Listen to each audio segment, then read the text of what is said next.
अध्यक्ष महोदय,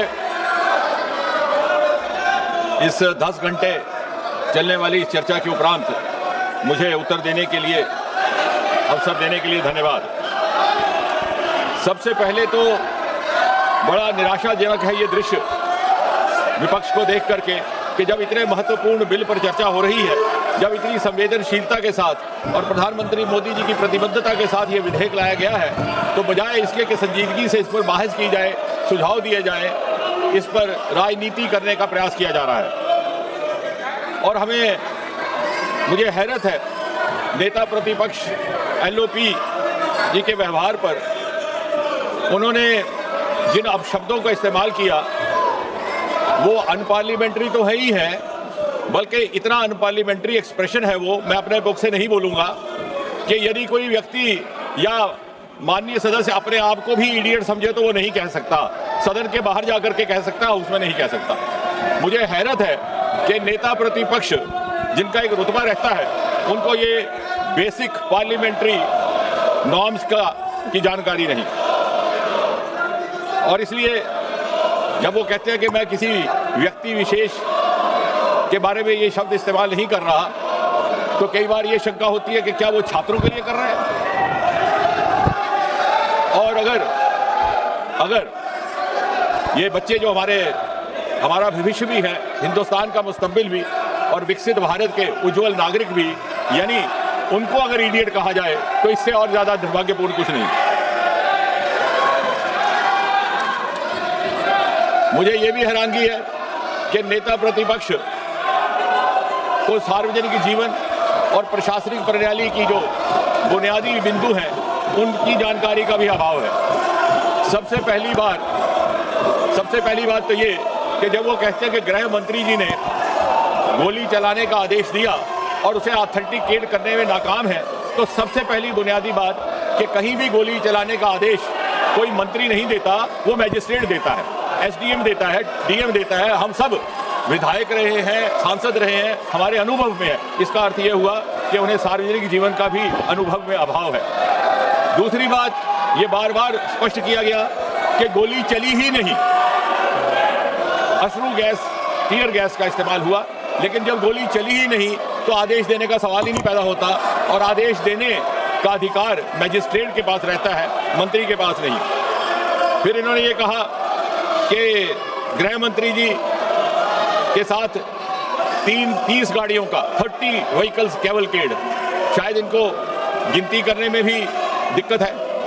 इन्होंने शायद वो कैवलकेड देखा ही नहीं कि 30 गाड़ियां कभी भी गृह मंत्री जी के साथ नहीं चलती। फिर उन्होंने ये भी कहा कि गृह मंत्री जी विदेश गए हुए थे। हम में से किसी की जानकारी में ऐसा नहीं, कहीं कोई प्रमाण नहीं, क्योंकि विदेश जाने का सवाल ही नहीं, गृह मंत्री जी कभी भी विदेश नहीं गए।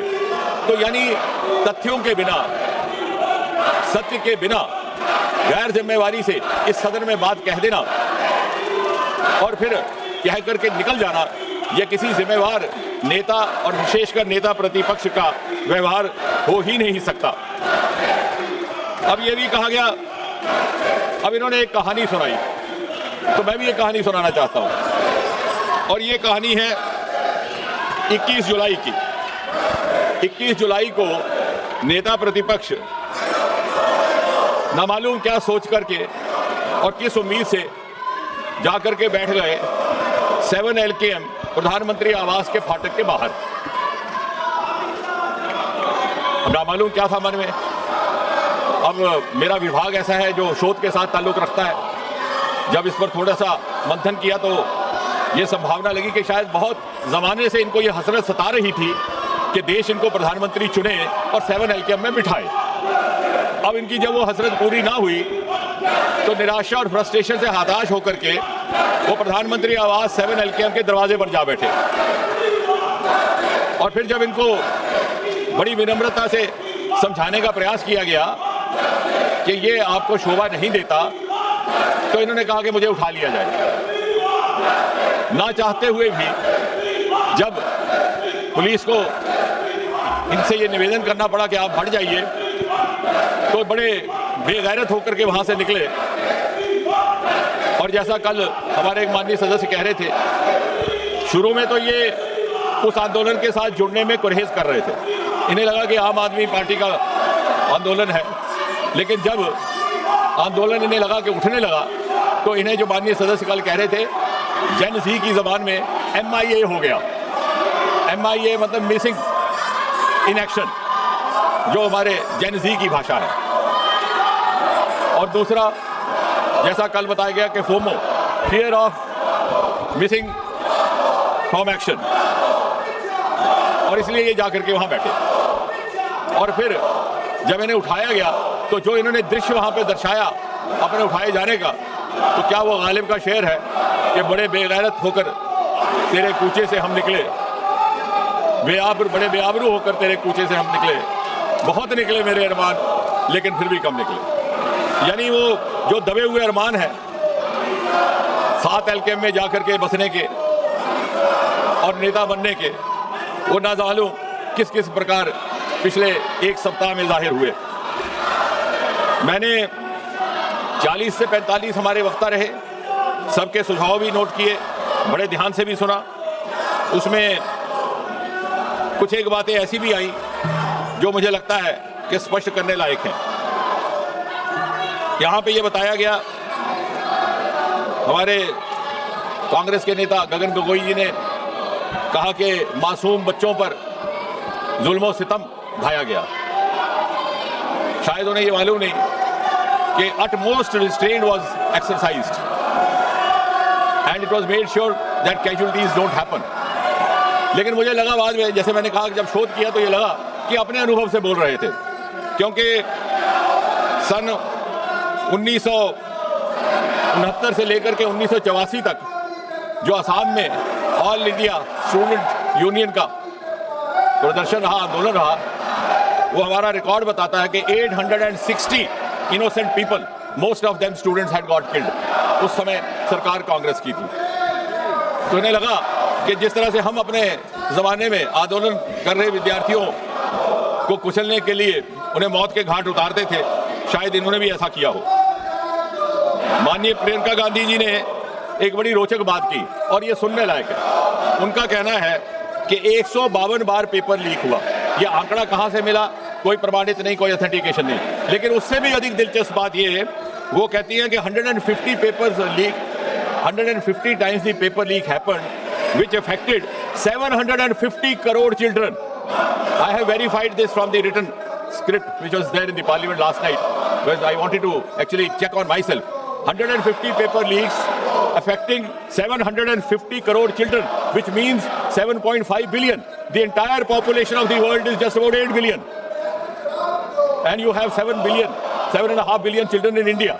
ना मालूम ये आंकड़ा कहाँ से आया, या तो ये मनगढ़ंत है, या तो ये इसमें शरारत है, और या फिर इसमें इग्नोरेंस है। उन्होंने कहा कि सन 2024 के बाद जब ये एक्ट लगा था कोई कार्रवाई नहीं हुई। शायद उन्होंने ये अध्ययन नहीं किया कि 52 FIR लग चुके हैं पिछले 2 वर्ष में जब से ये एक्ट बना, जिसमें से 29 है प्रिवेंशन ऑफ अनफेयर मीन्स और 23 है भारत संहिता के लिए। इसी तरह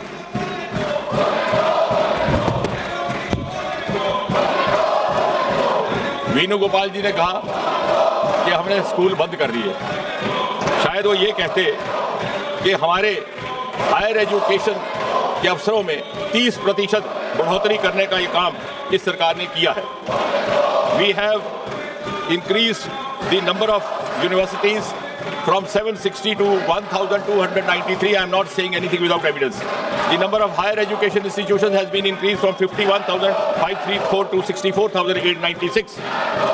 इसी सरकार ने ट्राइबल्स के लिए एकलव्य विद्यालय भी बनाए, और इसी सरकार ने national education policy 2020 lie, which is a game changer and which should have happened actually. वो एक आपका अधूरा काम और आपका पाप था।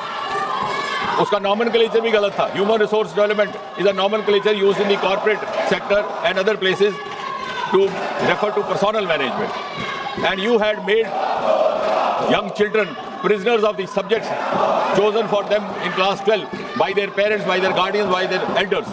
NEP 2020 has liberated our adolescent children from these subjects that they took up for class 12 and given them an aptitudinal freedom. अर्थात यदि कोई माता पिता अपने बच्चे को 12वीं कक्षा में 12वीं जमात में मेडिकल के सब्जेक्ट चुनने के लिए इसलिए हिदायत देते हैं कि उन्हें ये उम्मीद होती है कि वो आगे चल करके डॉक्टर बने और किसी कारण वो नहीं बन पाता, तो पिछले जैसे हालात नहीं कि वो बीएससी भी उन्हीं मजमून में करेगा, एमएससी भी उसी सब्जेक्ट में करेगा, पीएचडी भी उसी सब्जेक्ट में करेगा, ना चाहते हुए भी he becomes prisoner of the subjects. Here we have entry exit. अगर वो डॉक्टर नहीं बना और उस डॉक्टर बने बगैर वो सब्जेक्ट्स को आगे अध्ययन जारी नहीं रखना चाहता तो वो लिटरेचर में जा सकता है, मैथमेटिक्स में जा सकता है। There is a democratization of higher education across the country. और इतना ही नहीं, यही वो सरकार है जिसने मेडिकल एजुकेशन में भी, क्योंकि मेडिकल एजुकेशन के हवाले से बात हो रही है, एम्स की संख्या 7 से लेकर 22 तक बढ़ा दी। गवर्नमेंट मेडिकल कॉलेज की संख्या 387 से 844, एमबीबीएस सीट 51,300 से 1,39,000, पोस्ट ग्रेजुएशन सीट्स 31,100 से 86,300 तक। अब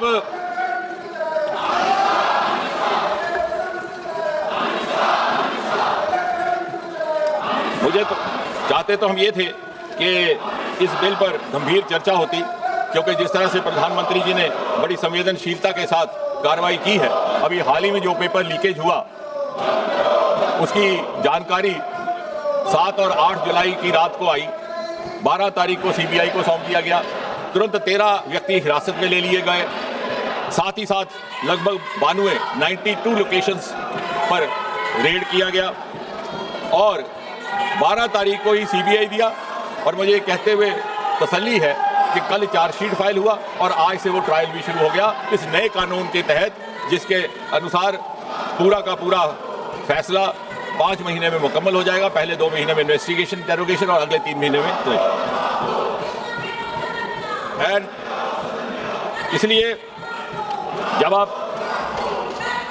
इसके अतिरिक्त अगर आप युवाओं की बात करते हैं तो इसके अतिरिक्त सरकारी नौकरी की मानसिकता से बाहर निकालने का काम और अन्य विकल्प भी इसी सरकार ने पैदा किए। जब आपने सरकार छोड़ी तो इस देश में स्टार्टअप की संख्या केवल 350 थी, आज बढ़कर के 2,30,000 से ऊपर हो गई। हम तीसरे दर्जे पर आन खड़े हो गए।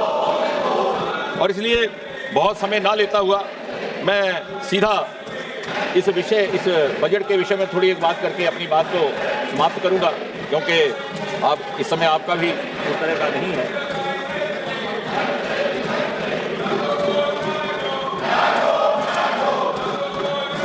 इस बिल की ये खासियत है कि the public examination prevention of unfair means amendment bill 2026, इसकी कुछ एक धाराएं मैंने कल भी व्याख्या की थी। कुछ और तफसील में अगर आज जाने का मौका है तो मैं कुछ ही क्षण लेकर के इस बात को कंक्लूड करता हूं। Public examination prevention of unfair means bill 2024 was enacted in January 24, लेकिन हाल ही के घटनाक्रम के बाद ये इस सरकार की संवेदनशीलता है and openness to accept the inputs and to learn from the experience and also to learn from the advice of the experts के लगा कि इसको और स्ट्रिंजेंट बनाया जाए। इस एक्ट के तहत जो अनअमेंडेड था उसमें भी the offence is cognizable, non bailable, non compoundable with stringent punishment. लेकिन जब महसूस हुआ कि इसे और ज़्यादा सख्त बनाने की आवश्यकता है तो इसकी कुछ एक धाराओं में संशोधन करने का काम किया गया है। Section 1 of subsection 1 of Section 10, person or persons involved in malpractice, सरकार की अवधि थी 3 से 5 साल and fine up to 10 lakh, उसको बढ़ा करके 5 से 10 साल किया गया और जुर्माना 50 लाख तक। सर्विस प्रोवाइडर, जिसकी परिभाषा मैं कल दे चुका हूं इन माई इंट्रोडक्टरी रिमार्क्स, उनका फाइन था पहले 1 करोड़ तक, उसे बढ़ा करके 5 करोड़ कर दिया गया और उनको 4 साल के बजाय 8 साल तक कोई और एग्जाम कंडक्ट करने पर बाधित कर दिया गया। डायरेक्टर और मैनेजमेंट की सज़ा 3 साल से लेकर 10 साल से बढ़ा करके 5 साल से 10 साल तक कर दी गई। फाइन 1 करोड़ से बढ़ा करके 5 करोड़ तक कर दिया गया। और इसी तरह जो ऑर्गेनाइज्ड क्राइम है, बार बार कुछ एक सदस्यों ने उसका उल्लेख किया है, मैं उस पर भी वाजे कर दूं कि उसके लिए इम्प्रिजनमेंट 5 साल से 10 साल से बढ़ा करके 7 से 10 साल कर दी गई। Fine which was not less than 1 crore has been increase up to 10 crore. और इसलिए बहुत सारी यहाँ बातें की गई। मैं ये भी कहना चाहूँगा कि कोई भी बच्चा अगर सुसाइड करता है तो जितना आपको उसका खेद है उससे ज़्यादा हमें है, लेकिन हमें आंकड़ों में ना उलझाइए।